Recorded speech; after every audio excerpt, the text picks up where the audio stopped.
Hi guys! For today, nagmamata ako pero tapos ko na guys.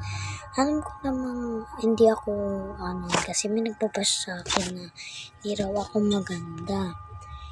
Alam kong hindi ako maganda.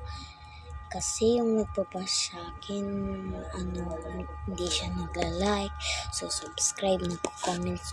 Sana po mag-like naman po kayo. And wala pa akong masyadong subscribe, like, and share, and follow. Please lang po guys, i-share nyo naman.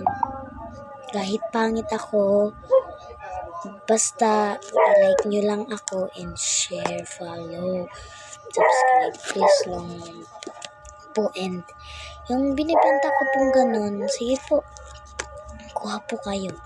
Madami ako itong mystery box. Bye bye po. Yan lang po.